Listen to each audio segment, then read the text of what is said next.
Good afternoon on today's Angry Bulletin.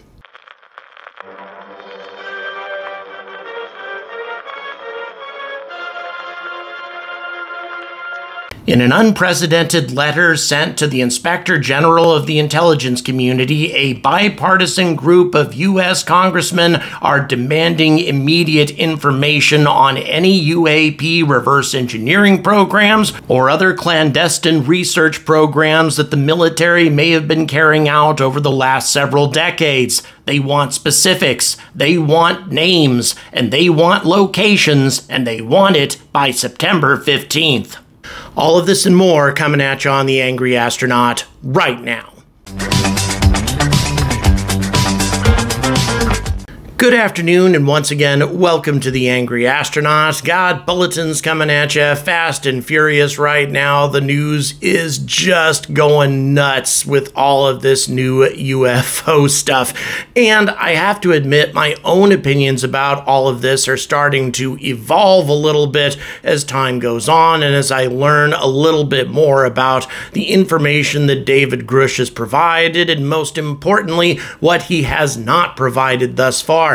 However, if everything goes according to plan, if Congress gets what they want, and they are being very specific about their demands right now from the intelligence community, and if they get what they are looking for, that means that we should have an answer as to what's going on, what sort of specific programs the government has had, where these programs may have been transpiring. All of that information should at least be provided to the members of Congress who are demanding it, and if they get this information, that is going to change everything. So the congressman who's been leading the charge on all of this is Representative Tim Burchett from Tennessee, and if this guy was going about this by himself, one could assume that this is just another conspiracy he's trying to dig up, because he's also been investigating stuff through the Secret Service on Hunter Biden, trying to prove that Joe Biden has been illegally covering up the activities that his son has been carrying out, which, by the way, may very well be true, but this is definitely in this guy's wheelhouse, these kinds of investigations. But what's important is the fact that there are many other congressmen signing off on this letter that he has recently sent to the Inspector General of the U.S. intelligence community. But Representative Burchett has been repeatedly frustrated in his efforts to uncover what's been going on with UAPs, and he's been very outspoken about it. In a recent article in Politico, he said, quote, "We've requested documents, we've gone to interview pilots and been stonewalled by our Pentagon. It's ridiculous. It's been going on since the 40s. We are taking the gloves off." And incidentally, he also regarded the UAP hearing as the most important thing that he did in July on his Tim's Top 3. So obviously, Representative Burchett takes all of this extremely seriously, and that is exactly the message that the Inspector General got on August 21st, 2023. By the way, the fellow's name is the Honorable Thomas A. Monheim, the Inspector General of the Intelligence Community from the Office of the Intelligence Community, Inspector General, Washington, D.C. In any event, the letter reads as follows, quote, "On July 26, 2023, the House Oversight and Accountability Subcommittee on National Security, the Border, and Foreign Affairs held a hearing on unidentified anomalous phenomena, or UAPs. During this hearing, Air Force veteran and former intelligence officer Mr. David Grusch declined to answer several questions in a public setting, stating that the information requested was classified and would need to be conducted in a SCIF at the appropriate classification level. Specifically, Mr. Grusch could not provide the names or titles of individuals with first-hand knowledge of or direct access to UAP crash retrieval programs. Similarly, Mr. Grusch could not provide the names or titles of individuals with first-hand knowledge of or direct access to UAP reverse engineering programs. However, Mr. Grusch testified that he provided this information to the Intelligence Community Inspector General's office. And so obviously, this is why Representative Burchett is sending this letter, because presumably the Inspector General has all of the documentation that Mr. Grusch submitted to him, and therefore he should surrender this material to the House Oversight and Accountability Subcommittee on National Security, because these are the sorts of things that this subcommittee deals with. They have been thoroughly vetted on security issues, and they should definitely have access to this kind of information. Maybe not all of the specifics, but at least some sort of confirmation as to whether or not Mr. Grusch is telling the truth. The letter goes on as follows, quote, "Considering Mr. Grusch's testimony was under oath, we request answers to the following questions. Number one, which intelligence community members, positions, facilities, military bases, or other actors are involved with UAP crash retrieval programs directly or indirectly? And number two, which intelligence community members, positions, facilities, military bases, or other actors are involved with UAP reverse engineering programs directly or indirectly? Please respond to these questions by September 15th, 2023. If the information requested in the questions above contains classified material, we request access to this information in a secure setting no later than September 26th, 2023. Thank you for your attention to this matter." Now, this is a significant and unprecedented demand from the U.S. Congress. They are really giving the Inspector General no out here, because even if this is classified information that must remain classified for purposes of national security, this subcommittee has the authority to at least get the basics on these programs, regardless of how sensitive they may be, as long as that information is conveyed to them in a SCIF by September 26, 2023. If the Inspector General fails to come through with anything on this, if he tries to stonewall this subcommittee, they can take some very serious action against him,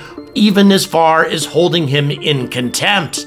Now, if this were to happen, the only person that could head off Congress's efforts to take action against the Inspector General would be the President himself as Commander-in-Chief of the Armed Forces. And thus far, Joe Biden has been staying far away from this whole controversy.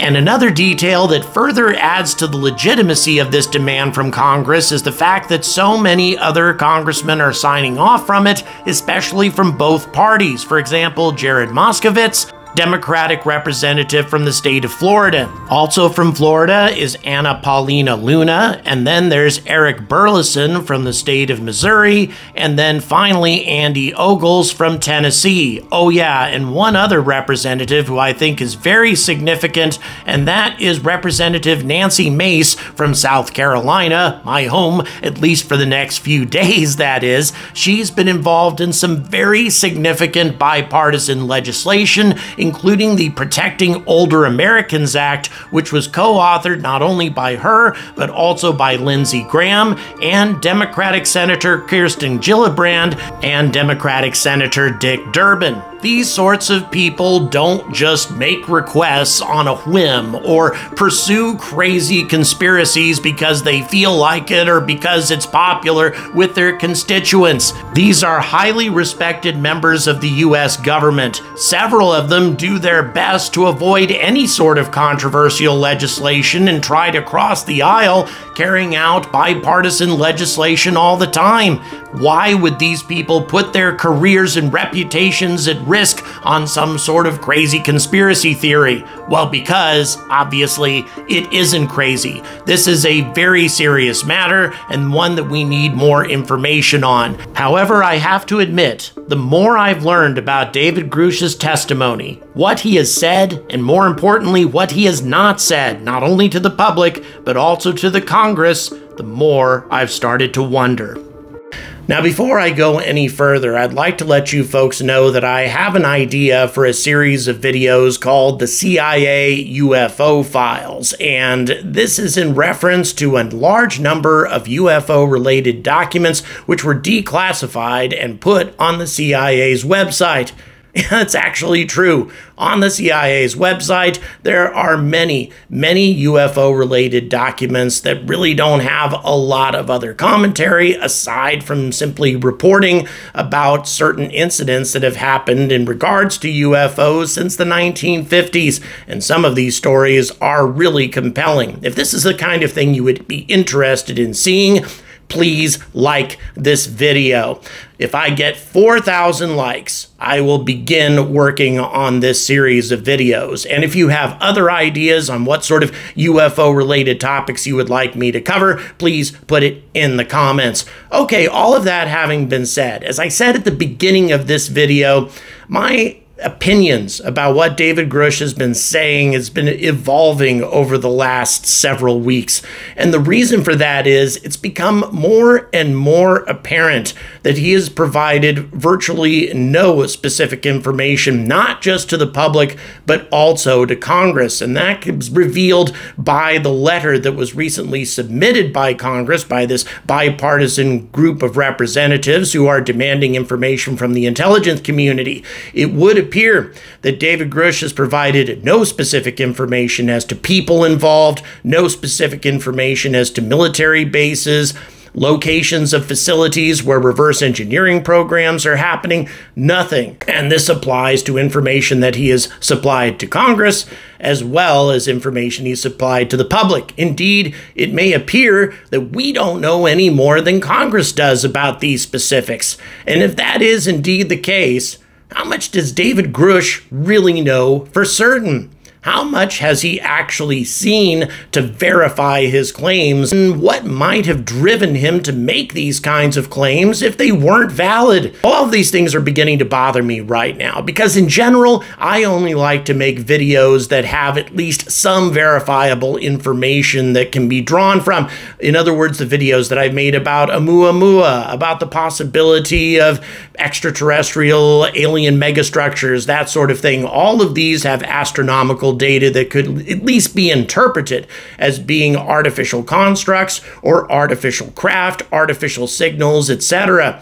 We don't have any of that from David Grusch, and as near as I can tell, neither does Congress. Now, what sets his testimony apart from the other gentlemen who have reported on UFOs, the Tic Tac UFO case, for example?